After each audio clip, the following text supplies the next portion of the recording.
예전에 이 코스타를 벌써 한 20년 지났죠. 이 코스타를 준비하면서 이제 해외에 있는 여러 선교사님들을 미리 초대해서 간사 수련회를 먼저 합니다.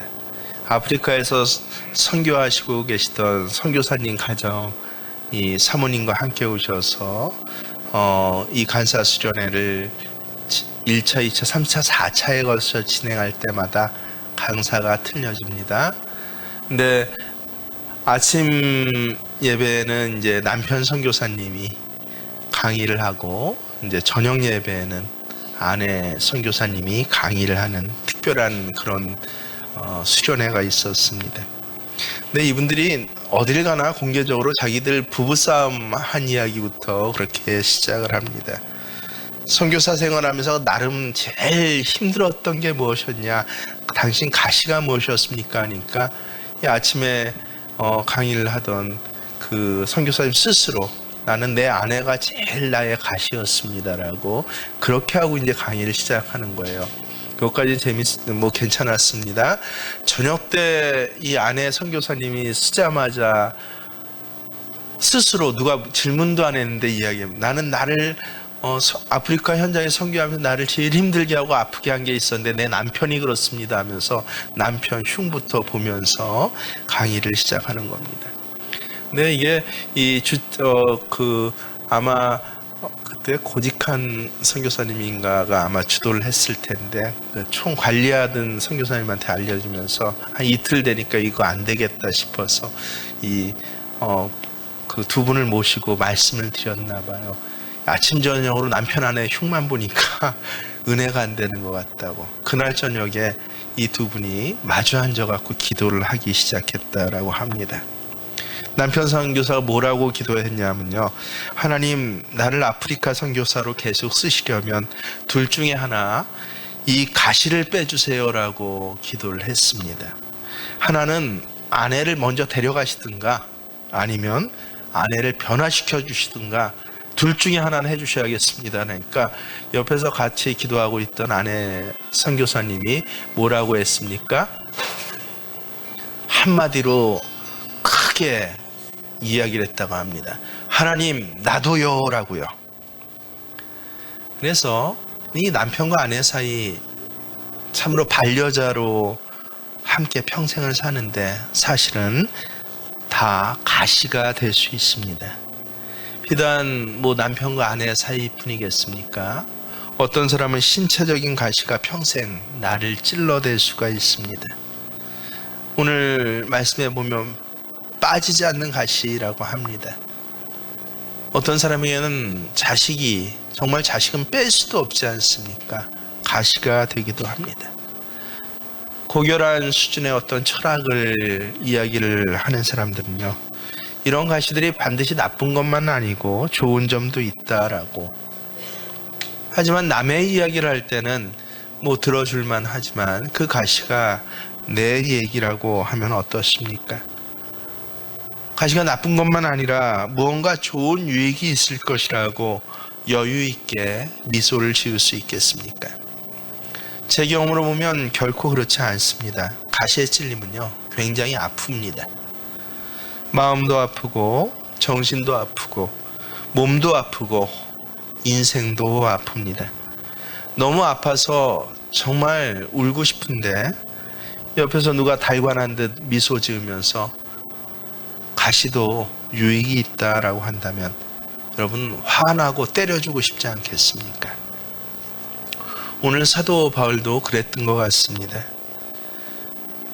자신을 찌르는 가시 앞에서 달관한 척, 결코 그는 그렇게 이 가시를 대할 수가 없었습니다.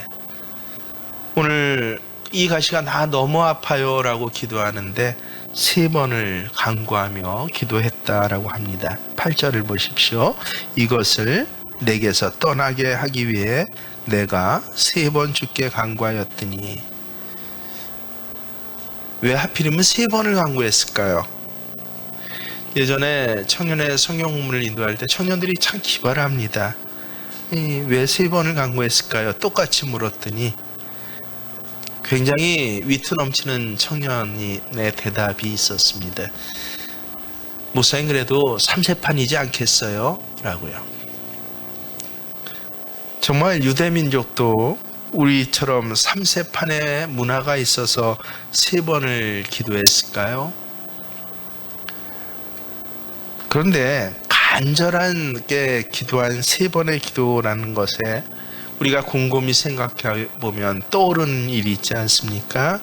예수님도 십자가의 고난을 앞두고 겟세마네 동산에서 내 아버지여 만일 할만하시거든 내게서 이 잔을 지나가게 하옵소서라고 기도를 했는데 몇 번 기도하셨습니까?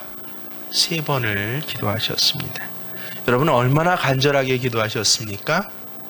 땀방울이 핏방울이 되도록 간절히 기도했습니다.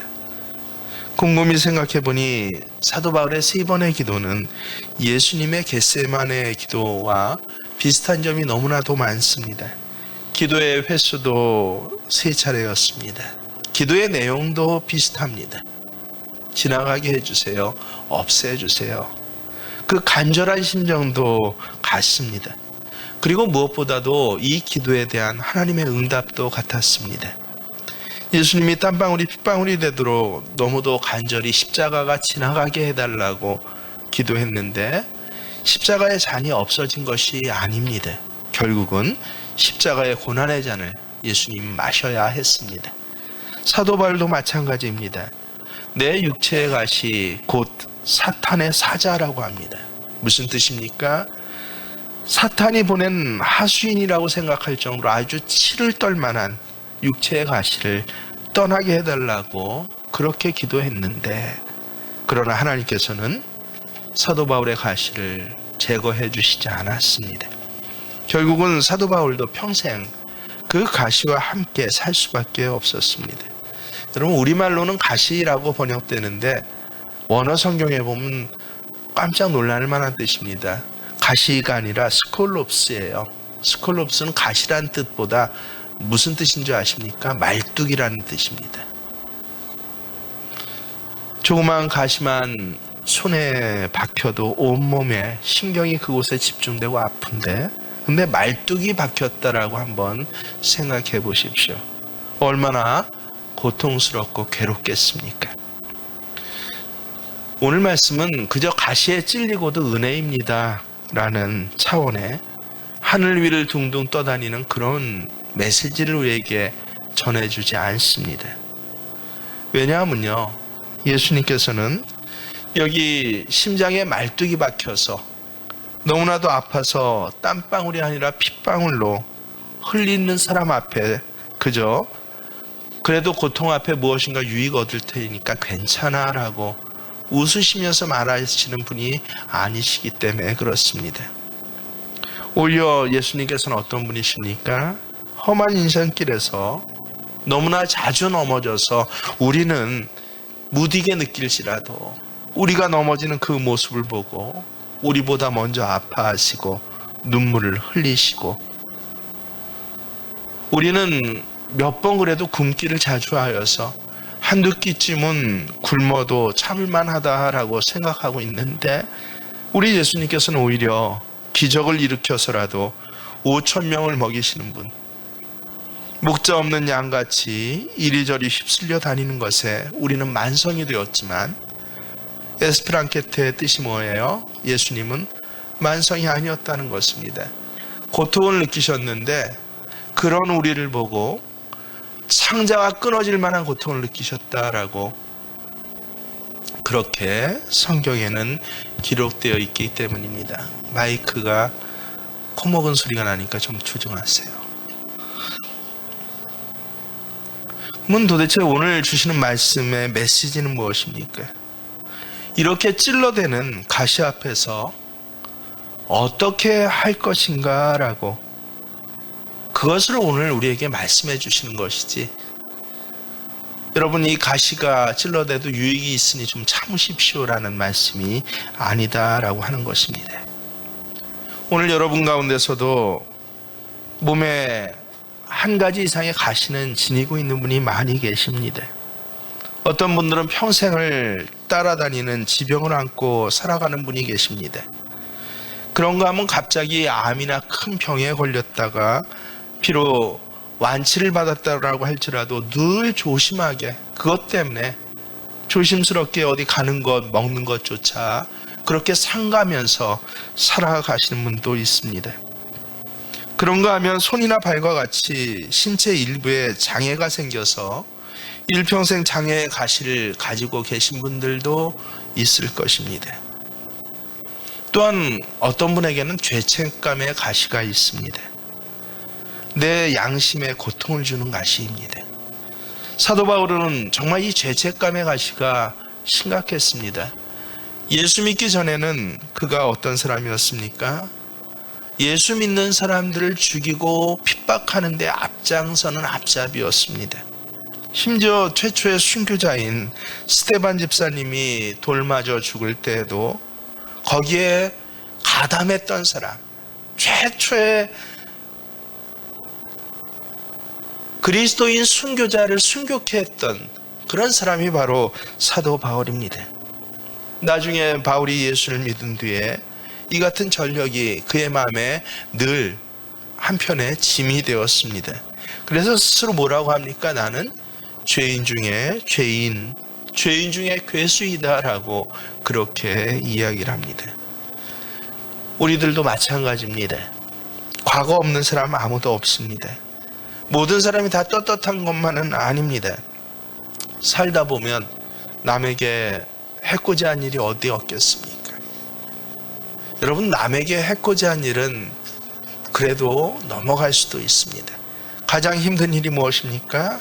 가족에게 해코지한 일입니다. 그리고도 그 가족의 얼굴을 마주보고 살아가야 할 때, 그럴 때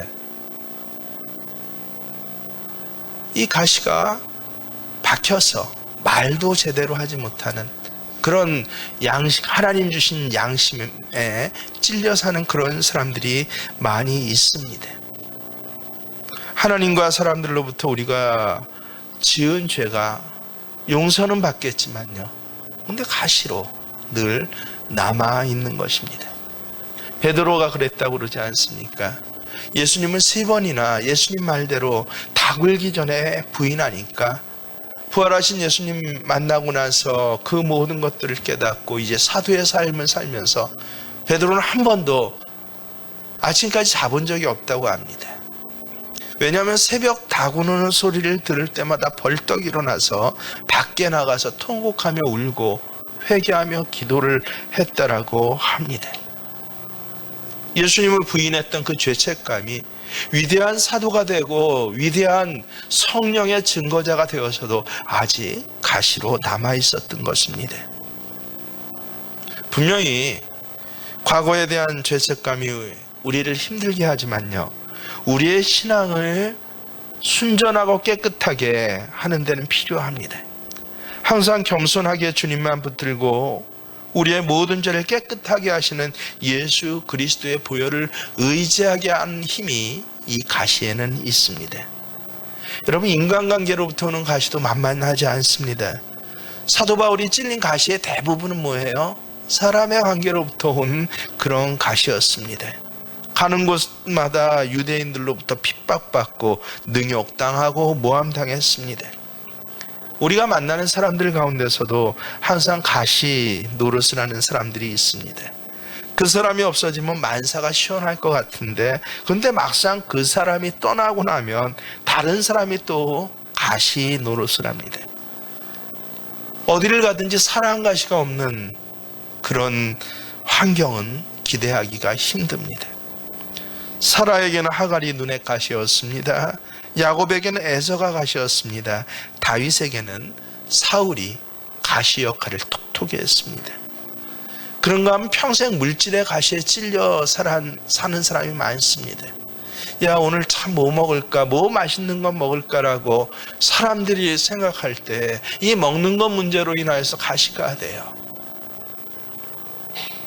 이제는 은퇴하고 좀 여유 있게 살아보고자 했는데, 근데 이 물질이 여전히 가시가 되어서, 그래서 물질 생각만 하면 그러면 마음에 아픔을 느끼고 삶의 자리에서 움츠려들 수밖에 없는 그런 물질의 가시에 찔린 사람도 많이 있습니다. 조금 여유가 있어졌는데도 통장에 마이너스 통장이 플러스 100만 원이 되었는데도 그래도 이 물질의 과거의 가시가 오늘까지 영향을 미쳐서 무엇인가 불안하고 조금 더 잡아야 하겠고, 연금 나오는 것조차 이제 푼푼히 모아가면서 그것을 또 목돈을 만들어 보고자 하는 그런 가시에 찔린 사람들이 또 얼마나 많이 있습니까? 아마 지금 이 자리에도 이렇게 가시 때문에 마음 아픈 분들이 분명히 있을 것입니다. 도대체 이 가시를 어떻게 해야 합니까? 오늘 말씀은 이 가시의 문제를 해결한 사도 바울 스스로의 그 신앙의 고백을 간증과 같이 우리에게 말씀으로 전해주시는 것입니다. 사도 바울은 과연 이 가시의 문제를 어떻게 해결했습니까? 아주 명확합니다. 가장 먼저는 그는 기도했다라고 합니다. 우리가 읽은 성경 말씀 그대로 사도 바울은 이 가시의 문제를 혼자 해결하고자 하지 않았습니다. 주님께 기도했다라고 합니다. 하나님, 내 살을 찌르고 나를 아프게 하는 가시가 내게 있습니다 라고요. 내가 이것을 어떻게 하면 좋겠습니까? 하나님, 나 너무나 아파요 라고 그렇게 솔직히 탄원하면서 사도 바울은 기도했습니다. 가장 어리석은 크리스천이 누구입니까? 가시가 찔러대는데 기도하지 않는 사람이에요. 참 희한한 게요, 평소에는 뭐 나 기도한다라고 하면서도 이 가시만 찔러대기 시작하면 그때부터는 기도하지 않습니다. 그냥 소리만 질러요. 여러분, 사람하고 짐승하고 틀린 점이 무엇입니까? 반응입니다. 짐승은 무엇이에요? 즉각적으로 반사적인 반응을 합니다. 탁 때리면 뭐라고 해요? 억하고 소리가 나옵니다. 꼬리 한번 밟으면 아무리 사랑하던 개, 고양이라도 어떻게 합니까? 뒤돌아서 왕하고 주인을 물어버립니다. 근데 사람은 어떻습니까? 반사적이 아니에요. 리스펙트입니다. 한번 생각해보고 그 다음에 응답하는 것. 이게 사람의 모습입니다. 세상 사람과 크리스찬의 차이가 바로 여기 있습니다. 가시가 찔러댈 때 세상 사람들은 짐승과 같이 어떻게 합니까? 반사적으로 왕하고 물거나 소리를 질러 비명을 지르는 그런 삶을 사는 게 세상 사람들이에요. 크리스찬은 어떻습니까? 팍 하고 찔러댈 때 잠깐의 사이가 있습니다. 그리고 나서 반응을 하는 것이에요. 그 잠깐의 사이가 무엇입니까? 기도입니다. 우리가 가시의 문제를 당할 때 혼자 해결해서는 안 됩니다. 즉각적으로 반응해서는 안 되는 것입니다. 주님께 가지고 와서 기도해야 합니다. 어떤 이들은 이런 일을 당할 때 오히려 기도하지 않고 혼자 해결하고자 합니다. 흔히 평소에는 기도 제목 잘 이야기를 합니다. 근데 어려운 일을 정말 당하면 어때요? 쉬쉬합니다. 마치 그것이 부끄러운 양, 어떻게 혼자 그걸 해결해 보겠다라고 자기 나름대로는 변명거리가 많아요. 야, 내가 예수 믿는데 이런 어려운 일을 당했다고 하고 이런 가시가 있다고 덕이 안 되지 않겠습니까? 라고. 아니에요. 그때 더 어떻게 합니까? 주님께 나와 기도하고 함께 기도하고 중보하며 기도해야 한 그 기도의 시간이 바로 크리스찬이 가시에 찔린 후의 모습인 것입니다. 그렇지 않으면 어떻게 됩니까? 그 가시가 더 큰 병을 발병하게 합니다. 더 큰 실패를 가져옵니다. 이것이 너무 심하게 되면 정신에 이상이 생기고 극도의 염세주의에 빠지고요. 영적으로는요, 영 자체가 함몰이 되어버립니다. 그리스도인이 세상 사람과의 차이가 무엇입니까? 하나님을 향한 믿음을 가졌기 때문에 이런 고통이 면제되는 것 아닙니다. 믿음이 있기 때문에 고통을 덜 느끼는 것도 아닙니다. 한 가지 다른 것이 무엇입니까? 고통 때문에 기도한다. 그래서 그는 크리스찬인 것입니다. 큰 고통은 우리를 크게 기도하게 합니다. 많은 고통은 우리를 많이 기도하게 합니다. 하나님, 제가 이런 억울한 일을 당합니다 라고 주님 앞에 더 세밀하게 기도하게 합니다. 그것이 크리스찬의 가시 앞에서 해결의 첫 번째 모습인 것입니다. 야고보서에 뭐라고 합니까? 너희 중에 고난당한 자가 있느냐? 저는 기도할 것이요 라고 합니다. 오늘 시편 50편의 말씀에 무엇이라고 말씀하십니까?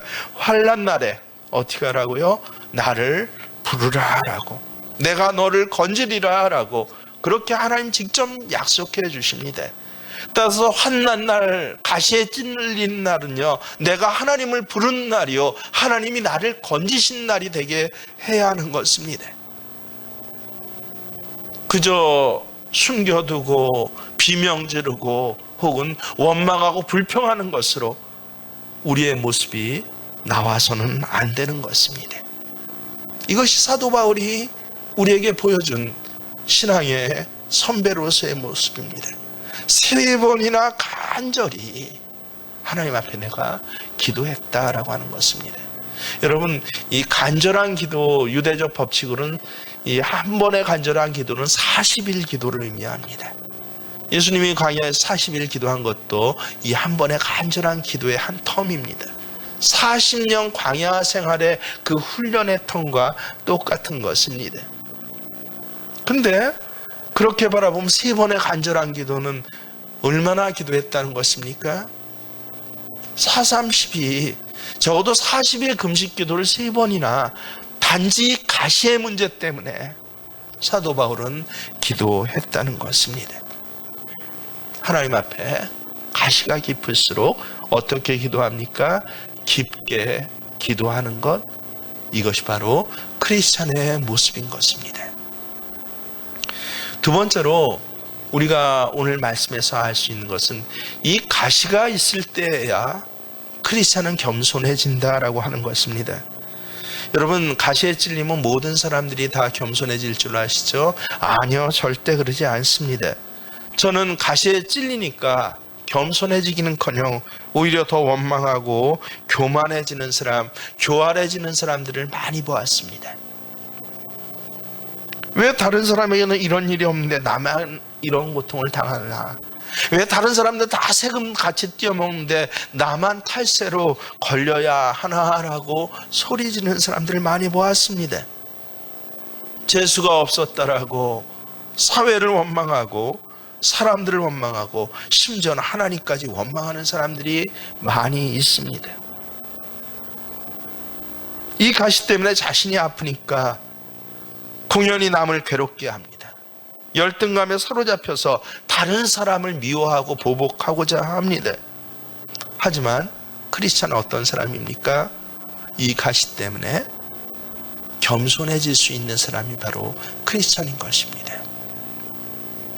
7절 말씀 우리가 함께 봅니다. 시작. 여러 계시를 받은 것이 지극히 크므로 너무 자만하지 않게 하려고 내 육체의 가시 곧 사탄의 사자를 주셨으니 이는 나를 쳐서 너무 자만하지 않게 하려 하심이라. 사도 바울 정확히 고백합니다. 가시 때문에 자만하지 않을 수 있었다라고, 겸손하게 되었다라고 그는 고백합니다. 여러분, 사도 바울은 정말 위대한 사도입니다. 이른바 교계에서만 알아주는 게 아니라 세계에서도 알아주는, 아테네의 그 많은 철학자들이 사도 바울의 그 변론하는 내용을 한번 듣고는 너무나 깜짝 놀라고 반해서 그래서 그를 추앙할 정도로요, 그런 사람이었습니다.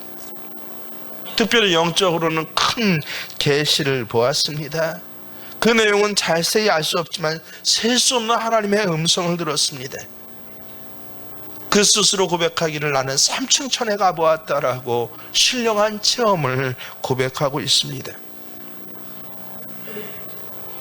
그런데 그 위대한 내용들 앞에서 가지고도 사도 바울은 가시 때문에 내가 자만해지지 않았다라고 아주 정확하게 고백하고 있는 것입니다.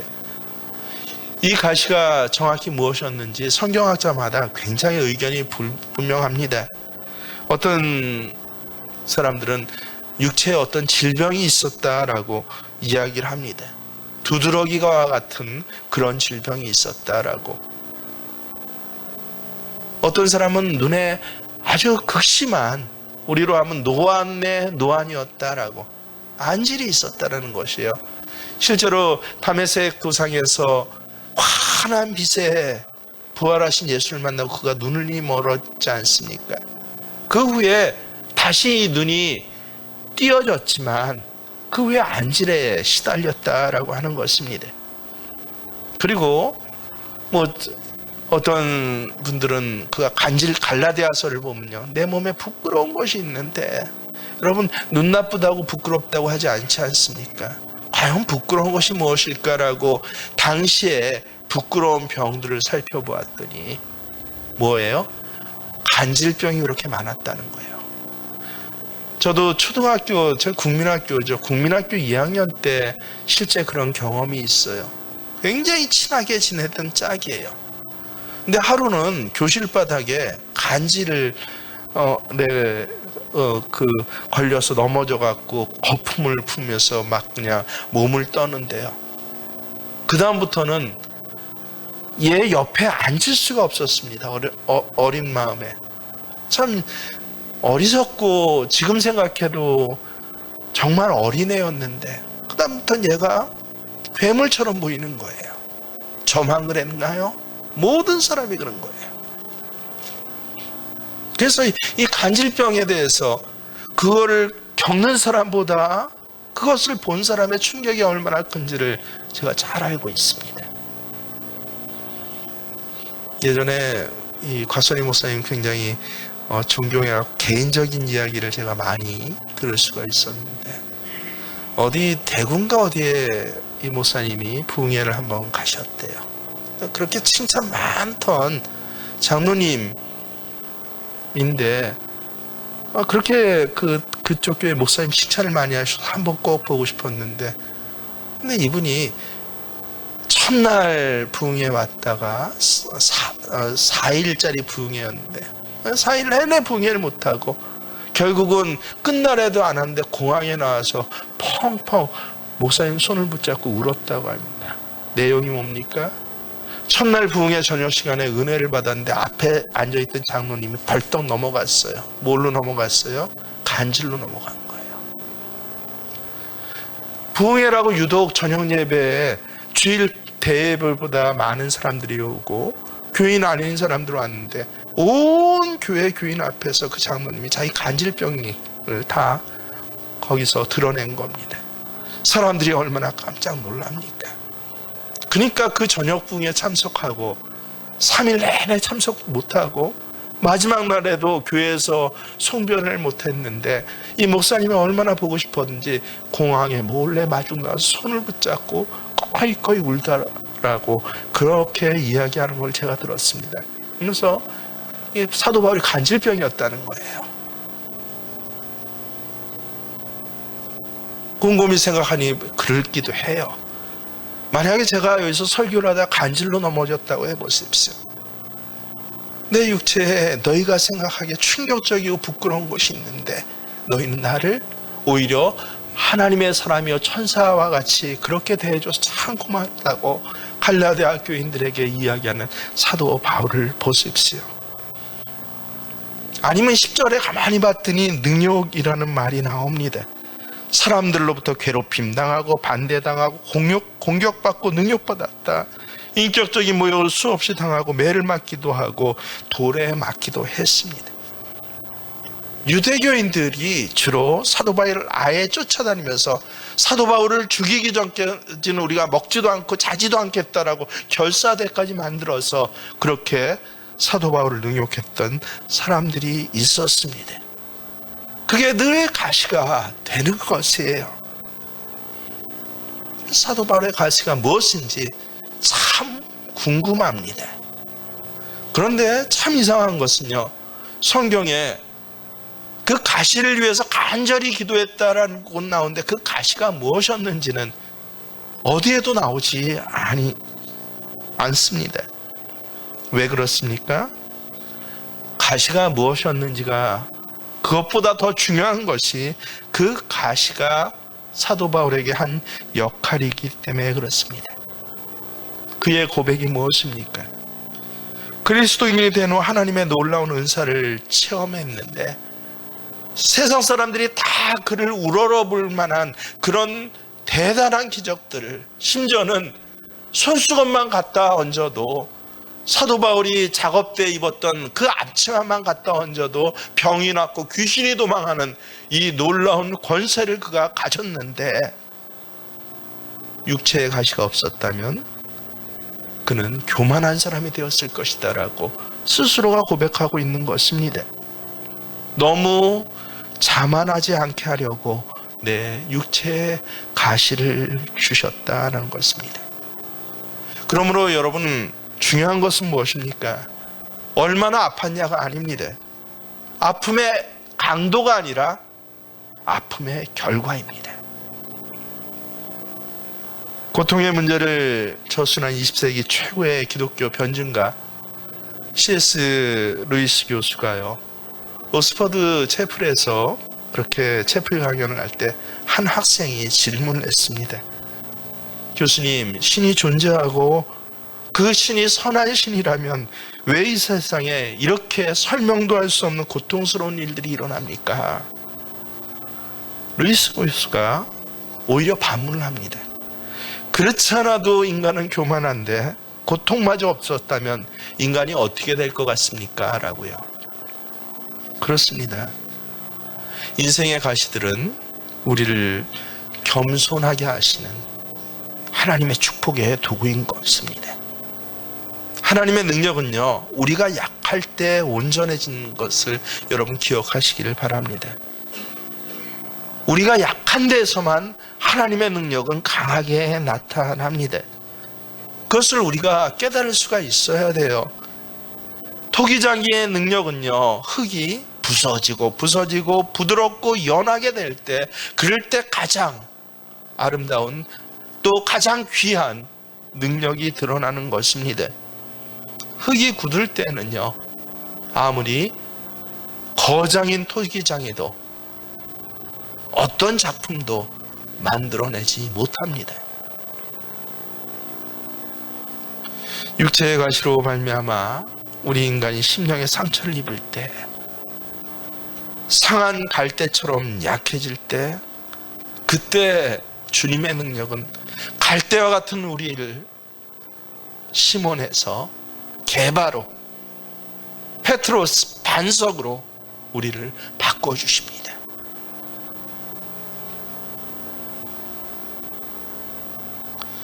무엇보다 가시는 우리를 은혜 받게 하는 축복의 통로가 됩니다.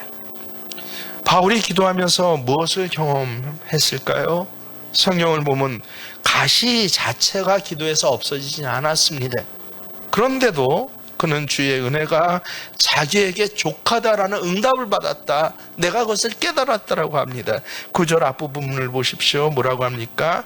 나에게 이르시기를 내 은혜가 내게 족하다, 이는 내 능력이 약한 데서 온전하여짐이라 하신지라. 내 은혜가 내가 족하다. 이 족한 은혜가 무엇이었을까요?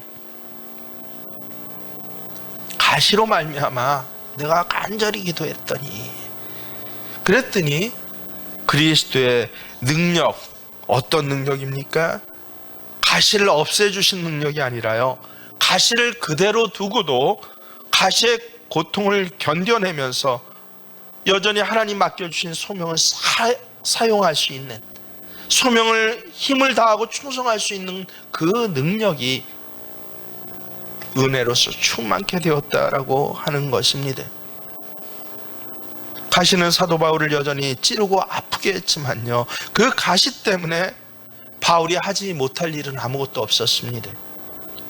그는 여전히 그 몸으로 당시에 자신이 알고 있던 세상을 3차례, 그리고 마지막 로마행까지 4차례나 선교 여행을 하면서 이방인들에게 복음을 전했습니다.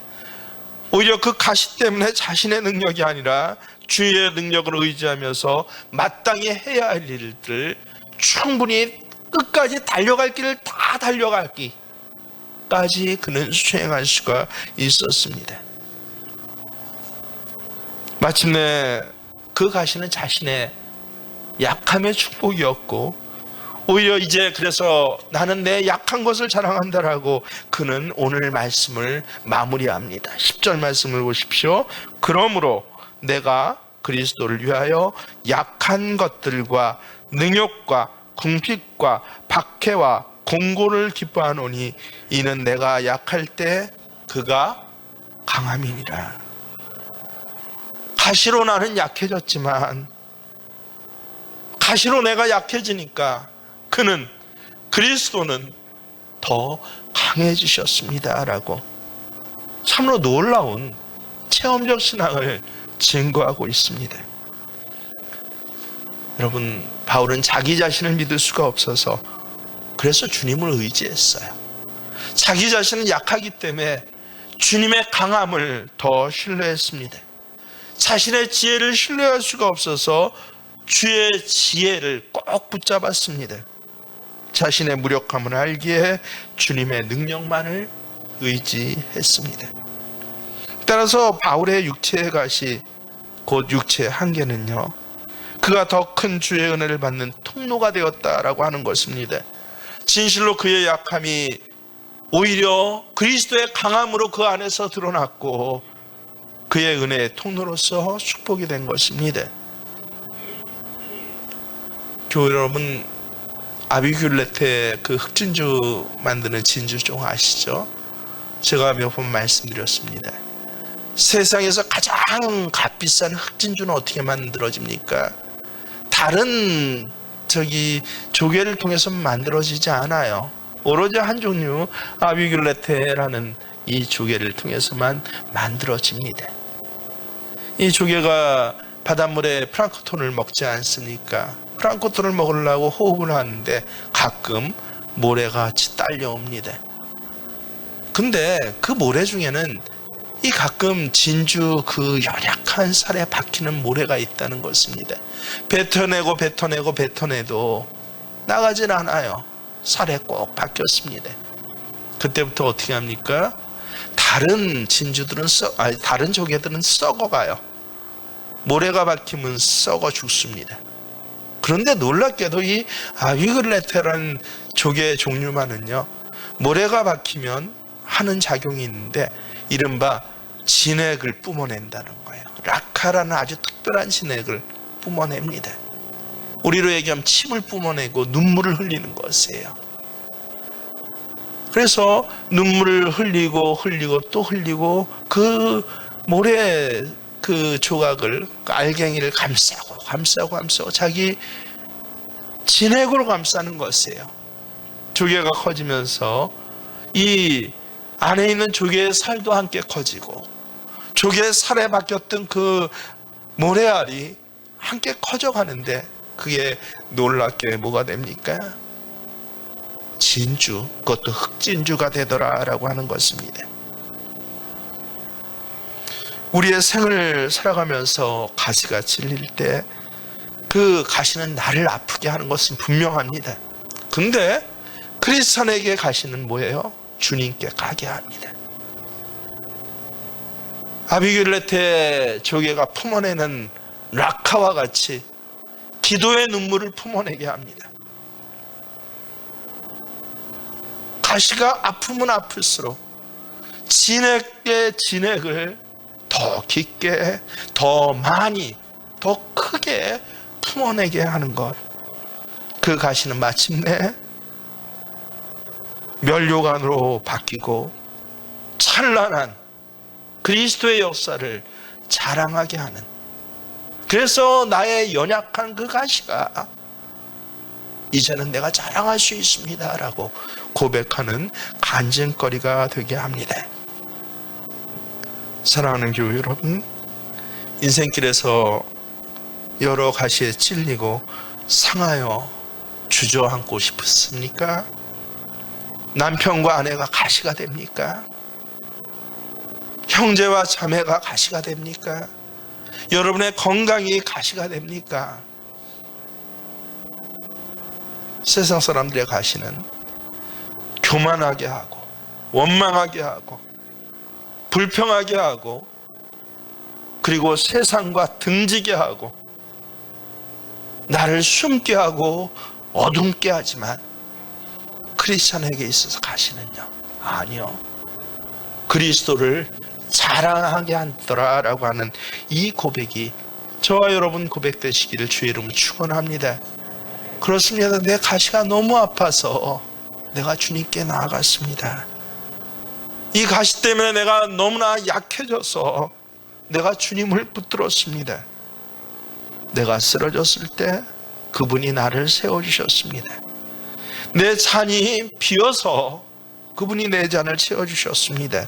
내가 약했기 때문에 주님께서 내게 강하게 역사하셨습니다 라고 카더라 신앙이 아니라 내가 이것을 보았다, 내게 이렇게 역사하셨다라고 간증하시는 신앙이 되시는 저와 여러분이 되시길 주의 이름으로 축원합니다.